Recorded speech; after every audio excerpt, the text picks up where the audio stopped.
அப்பா இந்த மாதிரி மழை காலம் வந்தாலே இப்படி தான் தும்மல் வந்துக்கிட்டே இருக்கும். இந்த தும்மல் எப்படி வருது அதை பற்றி இந்த வீடியோவில் பார்க்கலாம். நம்ம நோஸில் சின்ன சின்ன ஹேர்ஸ் இருக்கும். இது நம்ம சிலியான்னு சொல்லுவோம்.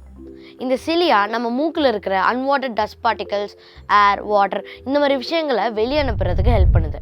சிம்பிளாக சொல்லணும்னா சிலியா ஒரு கிளீனர் மாதிரி. நம்ம சில நேரம் வீடை க்ளீன் பண்ணும்போது நம்மளுக்கே தெரியாமல் சில டஸ்ட் பார்ட்டிகல்ஸ் நம்ம மூக்குக்குள்ளே போயிடும். இந்த டஸ்ட் பார்ட்டிகல்ஸ் சிலியாவை தொடும் போது இந்த சிலியா அதை சென்ஸ் பண்ணி நம்ம பிரெயின் செல்ஸ்க்கு சிக்னல் கொடுக்கும். சிக்னல் கிடச்ச உடனே நம்ம பிரெயின் நம்ம லங்ஸை டீப்பாக ஒரு ப்ரீத் எடுக்க சொன்னோம்.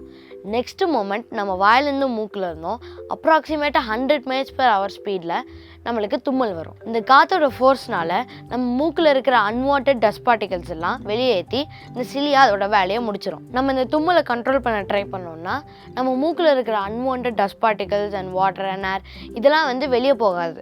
அது மட்டும் இல்லாமல் காற்று ரொம்ப ஸ்பீடாக வர்றதுனால இந்த காற்று நம்ம காது வெளியே போய் நம்ம காதை டேமேஜ் பண்ணுறதுக்கு வாய்ப்பு அதிகம். ஒருத்தங்களோட லங் கெப்பாசிட்டி அண்ட் மூக்கு சைஸை பொறுத்து அவங்க தும்முற சவுண்டு மாறும். நம்ம இப்போ டிஃப்ரெண்ட் டைப்ஸ் ஆஃப் ஸ்னீசர்ஸை பார்க்கலாம். ஸ்லோ டைப் ஸ்னீசர், அடுத்து ரிலீஜியஸ் டைப் ஸ்னீசர்,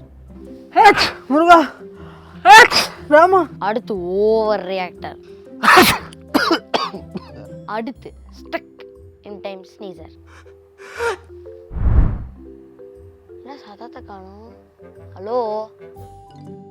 அடுத்து பஞ்சாபி டைப் ஸ்னீசர்.